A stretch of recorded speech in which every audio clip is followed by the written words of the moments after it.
Dear Billy Beer Thighs, forgive my poor English. Well, the fact that you can come up with Billy Beer Thighs in a fucking second language is pretty amazing. So I think your English is fucking great. I am a native Berliner, but I have family across Germany. One of my female cousins was harassed on the way to work by some people who are different.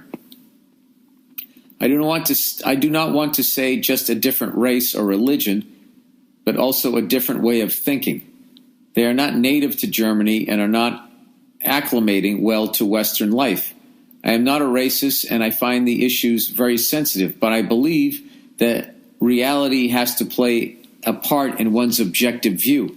I'm not against refugees or anyone displaced because of terrible political and military situations, but I also have a new opinion because of my cousin. She is okay, but had 19 stitches in the back of her neck and head from a bottle thrown at her because she was a woman walking alone at night. This is not the first time this has happened in her town. That was good enough to show good graces to refugees. If countries are going to let people in, they have to at least be okay with women having certain rights. Should they not? Forget about religion or race. That's just good and bad, I think.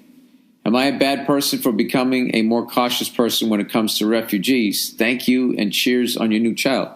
No, not at all. I mean, a lot of that, and also people's prejudice because you're German, they're going to fucking think a certain way. But like, you know, if one of the elements that comes into play is that from wherever these other people are from, that a woman walking alone at night is suggesting that she's fucking, I don't know what, loose or having sex or whatever the fuck it is that's going to make them throw a goddamn bottle. Like, how do you not address that?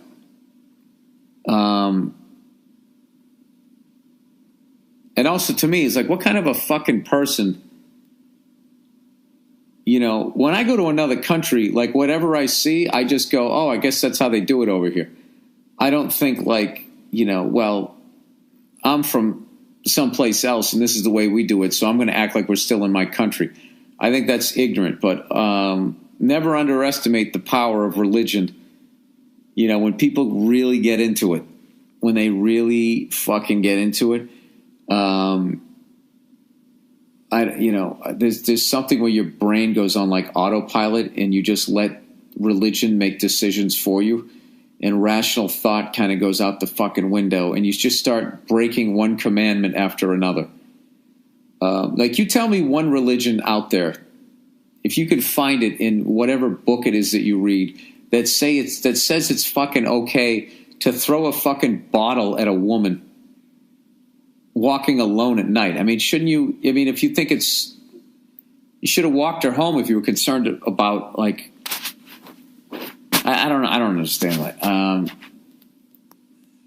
But yeah, one of the things I think refugees should, like, if say that this country goes to complete shit and there's a big war and all of a sudden they're hunting down fucking bald redheads and I need to seek political asylum or some shit in another country. When I go there, the first thing I'm going to do is try to learn the fucking language, and then I'm going to try to figure out, okay, how do they do shit over here? You know what I mean? So I don't fucking offend anybody, and so I don't get the shit kicked out of me. But I would say the type of people that throw a bottle like that, you know, they're also the kind of people that if they were in higher up in a corporate thing, that they would be pilfering the coffers, as they say, or whatever. Like, there's just certain people out there, they're not good people. There's certain people that are just not smart people. That's one of the fucking problems with human beings, is there's a lot of mouth-breathing morons. And when you accept a bunch of refugees, you know, you're going to get some fucking super smart people all the way down to mouth-breathing morons. I don't think why wouldn't you be more cautious when it came to refugees if something like that happened? I mean, now, having said that, within your own country, you also have neo-Nazis. You know what I mean? So, you know, if you're suggesting getting rid of all refugees, then you should also do something about neo-Nazis. So, the hard fucking thing when people go to a new country is they don't look like the people that are there. So they stick out like a fucking sore thumb, and people stop looking at them as human beings. They just look at them as one giant group. Whereas if you look at a fucking neo-Nazi, he's still a fucking white dude. I'm assuming you're white, German, right? And you're like, yeah, that guy, he's a fucking moron. You know what I mean? You're just looking at him like he joined a stupid club, despite the fact that those people can do some really horrific shit too. So, but I don't think, you're a bad person for becoming more cautious.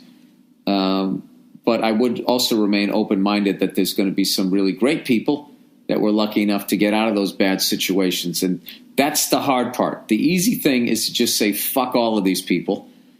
And, that's the basic, let's sit down and eat some Fritos and cake. Or you can actually do the crunches in your cardio and actually try to look at people as individuals. Now, having said that, when the sun goes down at night, all bets are off. You have to look at people, the most cautiously, as cautiously as you possibly can. Because I guarantee you that even if they had a fucking rule about that during the day, if there was a bunch of people walking around, the chances of them doing that during the day would have been much less. So I'm sorry that happened to one of your cousins. I hope it doesn't turn you into a hateful person. You seem like you're trying to be measured. I don't know. But it would suck if you became another hateful person because it's just going to add fuel to all of this blue tie, red tie shit.